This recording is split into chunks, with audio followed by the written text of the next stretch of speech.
മാസ്മരികമായ ഛായാചിത്രങ്ങളിലൂടെ ലോകമറിയപ്പെട്ട ഒരു മനുഷ്യൻ. ജീവിത പരീക്ഷകളിലെല്ലാം തോറ്റു പിന്മാറേണ്ടി വന്ന ആയുധധാരിയല്ലാത്ത പോരാളി. മരണത്തെ ഇഷ്ടപ്പെട്ടതിനാലല്ല തന്റെ 37-ാം വയസ്സിൽ ഒരു കൈത്തോക്ക് ശരീരത്തിൽ അമർത്തി ഒരിക്കലും ഉണരാത്ത ആ നിദ്രയിലേക്ക് അദ്ദേഹം പോകുന്നത്. The man behind the master pieces, Vincent William van Gogh. അറിവിന്റെ ആർക്കേസിലേക്ക് മറ്റൊരു കാര്യം കൂടി. എല്ലാവർക്കും ആർക്കേസിന്റെ പുതിയൊരു എപ്പിസോഡിലേക്ക് സ്വാഗതം. വിൻസെന്റ് വില്യം വാൻ ഗോഗ് ഒരു ഡച്ച് പോസ്റ്റ് ഇംപ്രഷനിസ്റ്റ് ചിത്രകാരനായിരുന്നു. അദ്ദേഹത്തിന്റെ വൈകാരികവും ആവിഷ്കാരപരവുമായ ചിത്രങ്ങൾ പിന്നീട് തലമുറകളിലെ കലാകാരന്മാരെ സ്വാധീനിച്ചവയാണ്. 1853 മാർച്ച് 30 നെതർലൻഡ്സിലെ ഗ്രൂഡ് സെന്റർ എന്ന ഒറ്റപ്പെട്ട നഗരത്തിൽ പ്രൊട്ടസ്റ്റന്റ് ഫാദർ തിയോഡോറോസ് വാൻ ഗോഗിനും അന്ന വാൻ ഗോഗിനും ഒരു മകൻ ജനിച്ചു.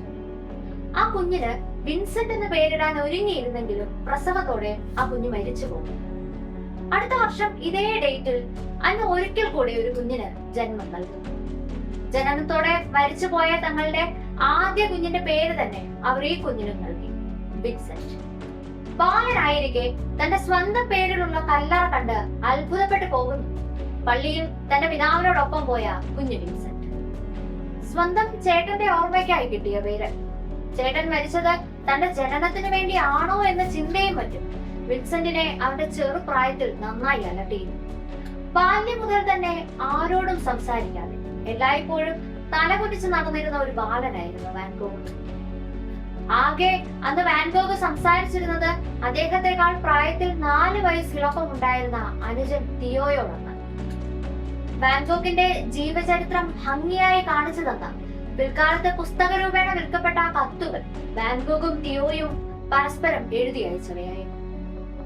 ചിത്രരചന പാരമ്പര്യം ഒന്നുമില്ലാതിരുന്ന കുടുംബത്തിൽ വളർന്നു വന്ന വാൻ ഗോഗിന് എന്നാൽ തന്റെ ചെറിയ പ്രായം മുതലേ ചിത്രകലയോട് താല്പര്യം തോന്നി തുടങ്ങി. വാൻ ഗോഗിന്റെ കുടുംബത്തിലെ ചില ആളുകൾ ചിത്രവിൽപ്പനക്കാരായിരുന്നതാകാം അതിന് പിന്നിലുള്ള കാരണം. 16-ാം വയസ്സിൽ വാൻ ഗോഗ് ചെന്നെത്തുന്നതും ഇതേ തൊഴിൽ മേഖലയിൽ തന്നെ. ബെൽജിയത്തിലെ ഹേഗിലുള്ള ഗൗപ്പിൾ ആൻഡ് കമ്പനിയിൽ അദ്ദേഹം തന്റെ തൊഴിൽ പരിശീലിക്കാൻ ആരംഭിച്ചു. ഈ കാലയളവിലെല്ലാം പാരീസ്, ലണ്ടൻ തുടങ്ങിയ നഗരങ്ങളിലെ ഗാലറികളിലേക്ക് അദ്ദേഹം സ്ഥലം മാറ്റം ചെയ്യപ്പെടുകയും ചെയ്യുന്നുണ്ട്. ഈ തൊഴിൽ വാൻ ഗോഗിന് ചിത്രകലയോടുള്ള അടുപ്പം ഉറപ്പിക്കുന്നു എന്ന് തന്നെ പറയാം. ഗൗപ്പിൾ ആൻഡ് കമ്പനിയുടെ തന്നെ ലണ്ടനിലുള്ള ശാഖയിൽ സെയിൽസ്മാനായി ജോലി ചെയ്യുന്ന കാലത്താണ് വാൻ ഗോഗിന്റെ ആദ്യ പ്രണയം തുടങ്ങുന്നത്. അന്ന് വാൻ ഗോഗ് വാടകയ്ക്ക് താമസിച്ചിരുന്ന വീടിന്റെ ഉടമ മദാം യൂജിൻ ലോയറുടെ മകൾ യൂജേനിയ എന്ന പെൺകുട്ടിയോട് തോന്നിയ പ്രണയം വിൻസെന്റിന്റെ ഹൃദയത്തെ വല്ലാതെ അപഹരിച്ചു. വാൻ ഗോഗ് നിശബ്ദമായി വെച്ചിരുന്ന പ്രണയം യൂജീനിയ ഒടുവിൽ അറിയുന്നു.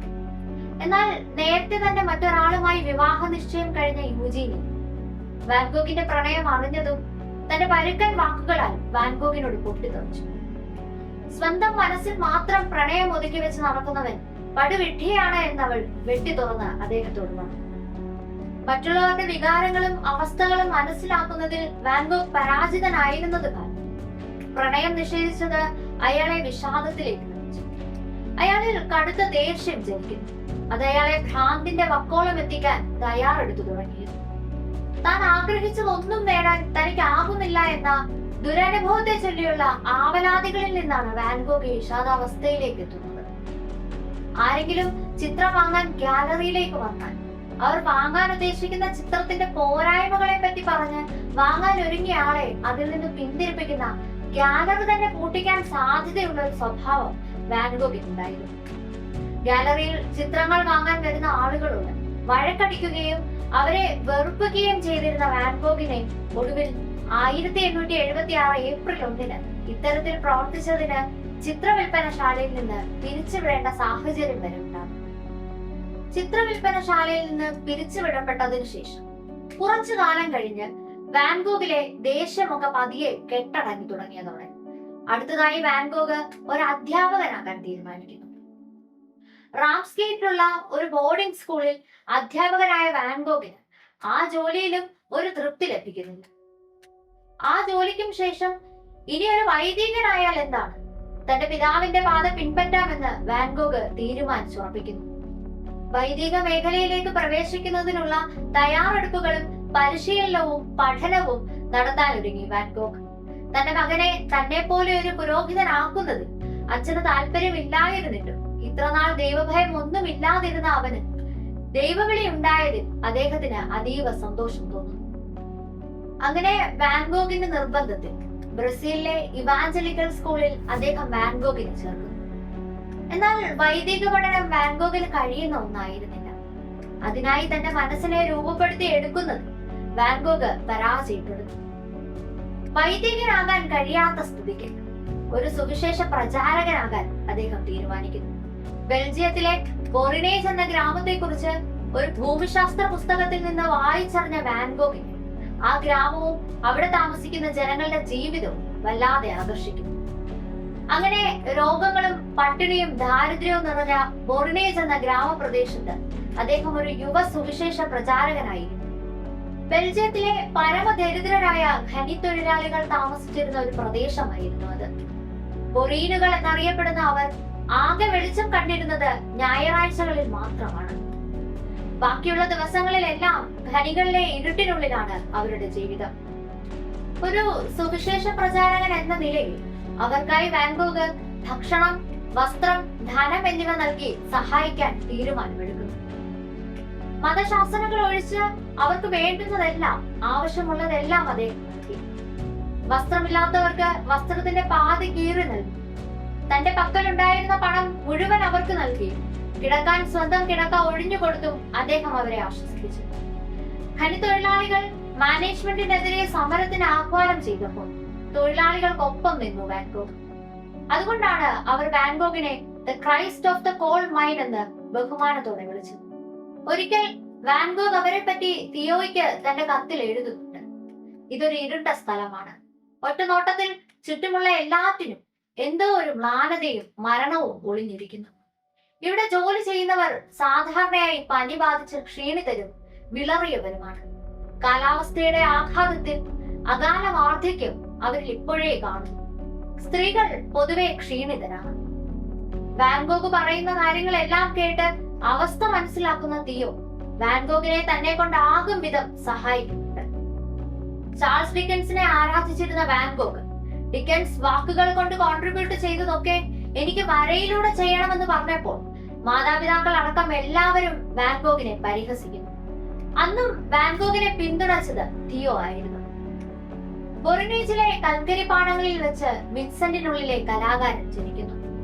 കൈകൾ തന്റെ ഇരു കേശയിലും ഇട്ട് ഒരു കറുത്ത തൊപ്പിയും ധരിച്ച് ഗേറ്റ് കടന്ന് വേച്ച് നടന്നു വരുന്ന മെലിഞ്ഞ കാലുകളോടുകൂടിയ വൃദ്ധനായ ഖനിത്തൊഴിലാണ് വിൻസെന്റിന്റെ അച്ഛൻ അദ്ദേഹത്തിന് അയച്ച കത്തിന്റെ മറുപുറത്തായി വരച്ചു വെക്കും. ആ ചിത്രത്തിൽ പട്ടിണിയുടെ കയ്പുനീർ കുടിക്കുന്ന ജീവിതങ്ങൾ ഉണ്ടായിരുന്നു.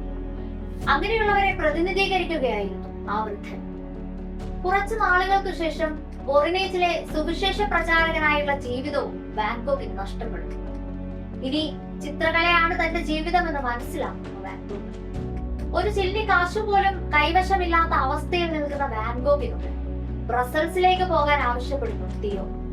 തിയോയുടെ നിർദ്ദേശാനുസരണം ബ്രസൽസിലേക്ക് വന്ന് വാൻ ഗോഗ് വില്യം റിയോ ലോബ്സിനെ കണ്ടു.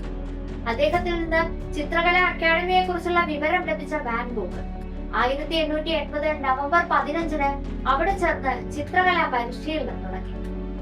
അവിടെ നിന്ന് കിട്ടിയ പാഠങ്ങൾ അദ്ദേഹത്തിന് ഉപകരിക്കുന്നു. വാൻ ഗോഗിന് ഈ കാലയളവിൽ ഓയിൽ പെയിന്റിങ്ങിനെ കുറിച്ചും വാട്ടർ കളർ പെയിന്റിങ്ങിനെ കുറിച്ചുമുള്ള അറിവ് പകർന്നു കൊടുക്കുന്നത് വാൻ ഗോഗിന്റെ ബന്ധു കൂടിയായ ഡച്ച് റിയലിസ്റ്റിക് പെയിന്റർ ആന്റൺ മോവയാണ്.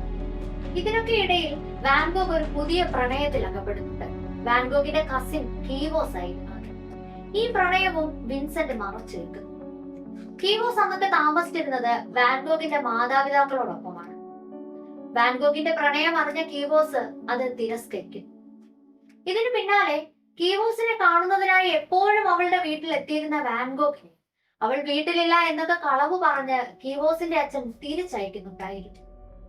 ഒരു ദിവസം ഈ പേരും പറഞ്ഞ് കീവോസിന്റെ അച്ഛനുമായി വഴക്കിട്ട വാൻ ഗോഗ് അയാളുടെ പ്രണയത്തിന്റെ തീവ്രത കാട്ടാനായി അവിടെ അരികിലായി കത്തിക്കൊണ്ടിരുന്ന മണ്ണെണ്ണ വിളക്കിന്റെ തീനാളത്തിന് മുകളിൽ കൈ വെച്ചുകൊണ്ട് അലറി: എനിക്ക് അവളെ കാണിച്ചു തരൂ, ഈ കൈ കത്തി തീരുന്നതിനുള്ളിൽ.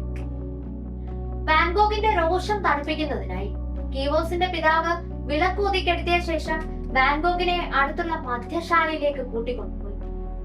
കീവോസുമായിട്ടുള്ള ഒരു ദാമ്പത്യ ബന്ധം വാൻഗോഗ് ആഗ്രഹിക്കും പോലെ നടക്കില്ല എന്നും ഇനി തനിക്ക് കീവോസിനെ കാണുക അത്ര എളുപ്പമല്ല എന്നുമുള്ള തിരിച്ചറിവ് വാൻഗോഗിന് അതോടെ ഉണ്ടായി.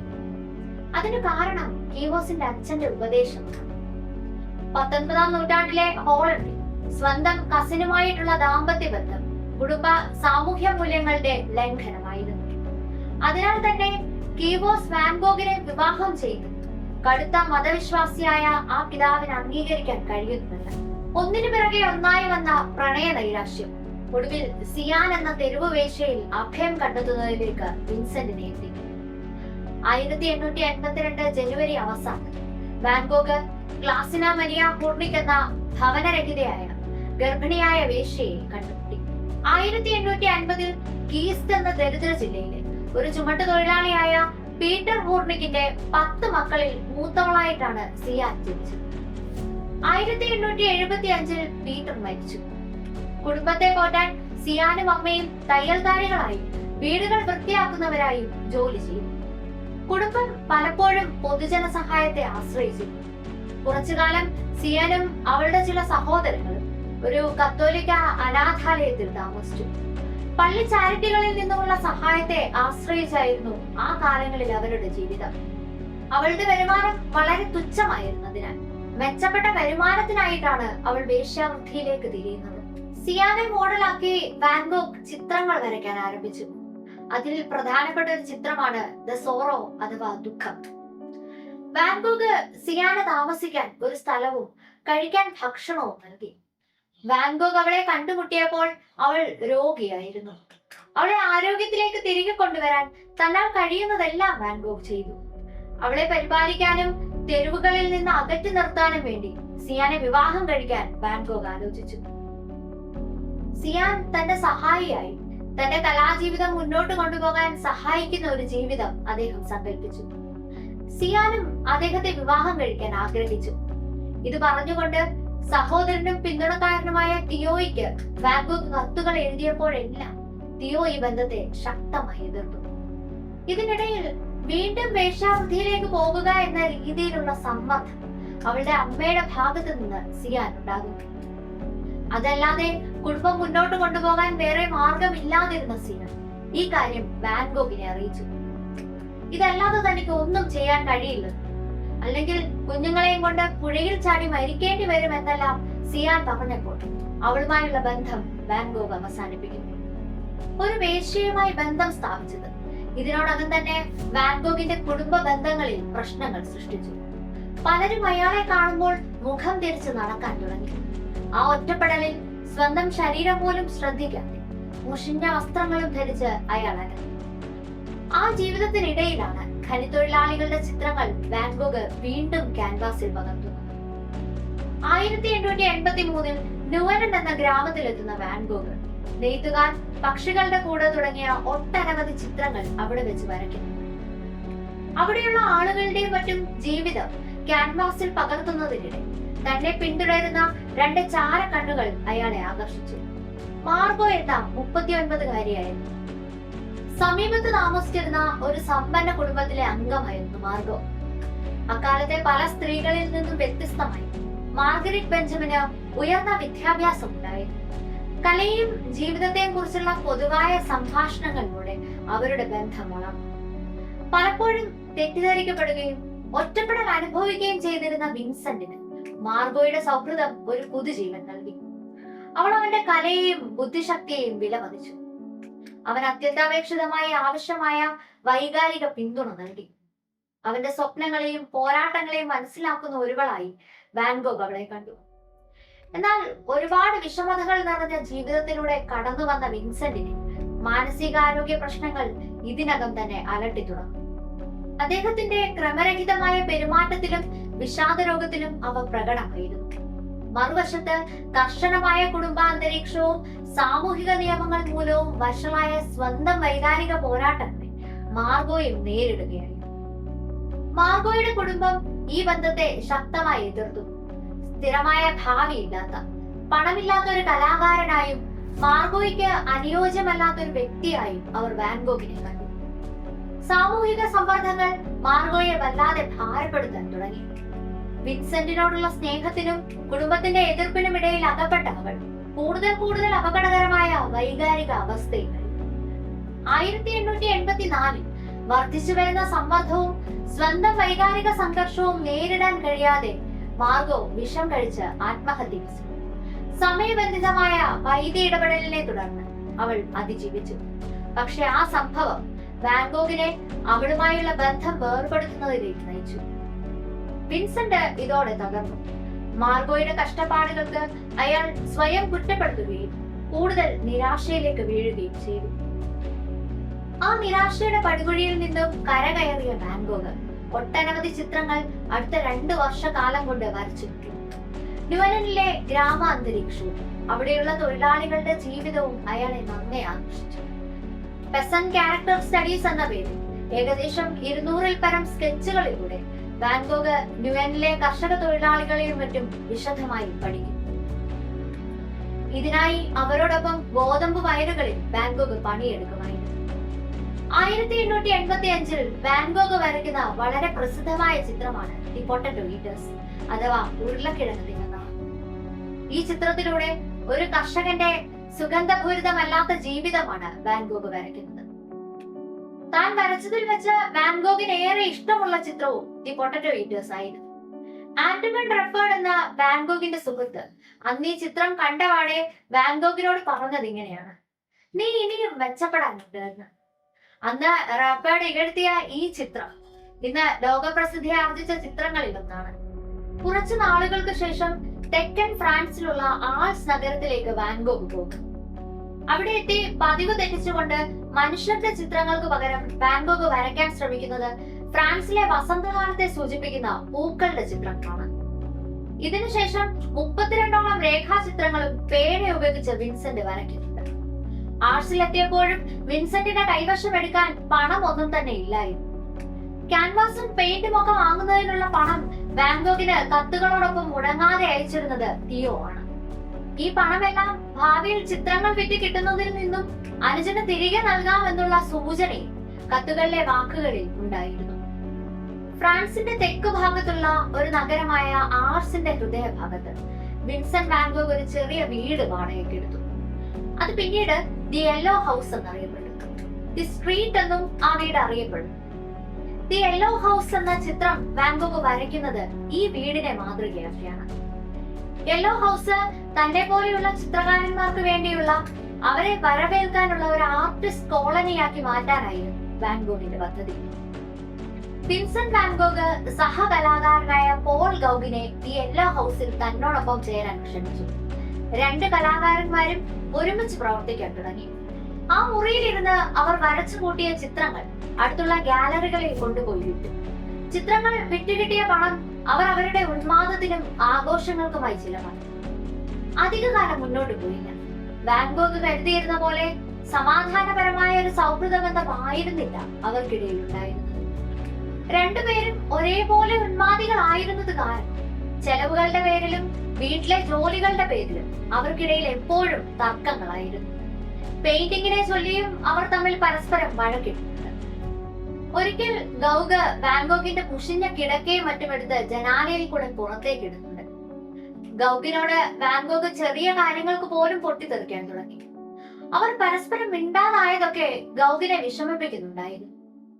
എനിക്ക് എപ്പോഴാണ് പിരിയിളകുക എന്ന് അറിയില്ല എന്ന് ഒരു സുഹൃത്തിന്റെ കത്തിലൂടെ ഗൗഗ് എഴുതി അയക്കുന്നുണ്ട്. വാൻഗോഗിന്റെ അനുജൻ തിയോയ്ക്കും ഗൗഗ് ഇതേ കാര്യം പറഞ്ഞ് കത്തുകൾ എഴുതുന്നുണ്ട്. അങ്ങനെ ഒടുവിൽ ഗൗഗിന് വാൻഗോഗിന്റെ കൂടെയുള്ള ജീവിതം മടുക്കുന്നു. അയാൾ അവിടെ നിന്നും ഇറങ്ങിപ്പോയി. വഴക്കിടുമെങ്കിലും തന്നോടൊപ്പം എന്നും ഉണ്ടാകുമെന്ന് വാൻഗോഗ് കരുതിയ ഗൗഗിനും തന്നെ വിട്ടു പോയത് അയാളിൽ വലിയ ശൂന്യത ജനിപ്പിച്ചു. അതോടെ അവിടെ ഒരു ചീട്ടുകൊട്ടാരം പോലെ തകർന്നു വീണു. ആർട്ടിസ്റ്റ് കോളനി എന്ന വാൻഗോഗിന്റെ സ്വപ്നം കൂടിയായിരുന്നു. 1888 ഡിസംബർ 23 രാത്രി മാനസികമായി തകർന്ന് വല്ലാത്തൊരവസ്ഥയിലാകുന്ന വിൻസെന്റ് വാൻഗോഗ് തന്റെ ഇടതു ചെവി കത്തികൊണ്ട് മുറിച്ചു കളയും. കുറച്ചു കഴിഞ്ഞപ്പോഴാണ് താൻ എന്താണ് ചെയ്തത് എന്നുള്ള ബോധം വാൻഗോഗിന് ഉണ്ടാകുന്നത്. അയാൾ തുണികളെടുത്ത് പൊത്തിപ്പിടിച്ച് ഒഴുകിയിറങ്ങുന്ന രക്തം തടഞ്ഞു നിർത്താൻ ശ്രമിച്ചിട്ടും ഫലമുണ്ടായില്ല.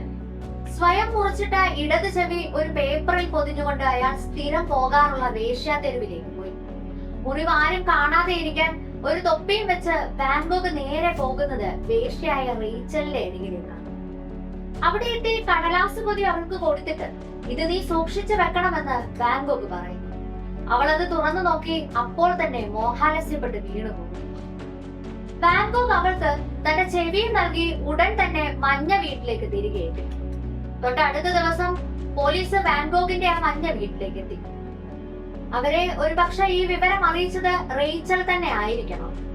പോലീസ് വന്ന് വാതിലിൽ മുട്ടിയിട്ടും ഒരനക്കവുമില്ല. വാതിൽ തള്ളി തുറന്ന് അകത്ത് കയറിയപ്പോൾ തന്റെ കിടക്കയിൽ ബോധരഹിതനായി കിടക്കുകയായിരുന്നു വാൻ ഗോഗ്. പോലീസുകാർ അയാളുടെ ദേഹത്ത് ചോരയിൽ മുങ്ങിക്കിടന്ന പുതപ്പെടുത്തു മാറ്റി വാൻ ഗോഗിനെ വേഗം ആശുപത്രിയിൽ എത്തിക്കുന്നു. ബോധം വന്നപ്പോൾ വാൻ ഗോഗിന് കാണേണ്ടിയിരുന്നത് ഗൗഗിനെയായിരുന്നു. എന്നാൽ ഈ കേസിൽ അറസ്റ്റ് ചെയ്യപ്പെട്ട ഗൗഗിൻ ഒരിക്കലും വാൻ ഗോഗിനെ കാണാൻ പിന്നീട് പോയിട്ടേയില്ല. അങ്ങനെ വിൻസെന്റിന്റെ ജീവിതത്തിൽ മാനസിക തകർച്ചകളുടെ ഒരു പരമ്പര തന്നെയായി. ആദ്യമായിട്ടാണ് വിൻസെന്റ് സ്വന്തം ശരീരത്തെ ഇങ്ങനെ വേദനിപ്പിക്കുന്നത്. സ്വയം ഛായാചിത്രങ്ങളിലൂടെ ആ സംഭവത്തിന്റെ തീവ്രതയും അതിന്റെ അനന്തര ഫലങ്ങളും അദ്ദേഹം വരച്ചിട്ടു. സഹതാപം ഉണർത്തുന്നതിനും പണത്തിനും വേണ്ടിയല്ല വിൻസെന്റ് തന്നെ ഒരു രോഗിയായ തകർന്ന മനുഷ്യനായി ചിത്രീകരിച്ചത്. ചിത്രരചന തന്നെ സുഖപ്പെടുത്താൻ സഹായിക്കുമെന്ന് അദ്ദേഹത്തിന് അപ്പോൾ തോന്നിയിരുന്നു. ഗൗഗിനോടൊപ്പം ആ മഞ്ഞ വീട്ടിൽ താമസിച്ചിരുന്ന കാലത്ത് തന്നെ ഹാലൂസിനേഷൻസ് അനുഭവപ്പെട്ടിരുന്ന വാൻ ഗോഗ് വിഷാദത്തിന്റെ മൂർധന്യാവസ്ഥയിലേക്ക് വഴുതി വീഴുന്നു. ഇനി അതിൽ നിന്ന് സാധാരണ ജീവിതത്തിലേക്ക് ഒരു മടക്കമില്ലാത്തവനെ പോലെ അയാളായി പോകുന്നു. തെക്കൻ ഫ്രാൻസിലെ സെന്റ് പോൾ ഡി മൊസോൾ എന്ന അസൈലത്തിൽ ചികിത്സയ്ക്കായി സ്വയം പ്രവേശിക്കുന്നു. വാൻ ഗോഗിന് ചിത്രങ്ങൾ വരയ്ക്കാനുള്ള സംവിധാനം കൂടെ ഉണ്ടെങ്കിലേ രോഗം ഭേദമാകൂ എന്ന് മനസ്സിലാക്കിയ അനുജൻ തിയോ 2 ചെറിയ മുറികൾ ചേർന്നുള്ള താമസ സൗകര്യം ക്രമീകരിച്ചു നൽകാൻ അസൈലത്തിലെ ആളുകളോട് ആവശ്യപ്പെട്ടു. രണ്ടാമത്തേത് ഒരു സ്റ്റുഡിയോയായി ഉപയോഗിക്കേണ്ടതായിരുന്നു. അതിനുള്ള സൗകര്യം അവർ ഒരുക്കി കൊടുത്തു.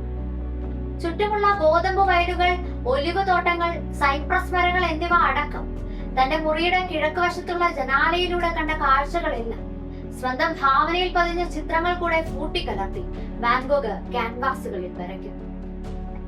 വാൻ ഗോഗ് അവിടെ ഇരുന്നു കൊണ്ട് വരയ്ക്കുന്ന അതിസുന്ദരമായ ഒരു ചിത്രമുണ്ട്, ദ സ്റ്റാറി നൈറ്റ്.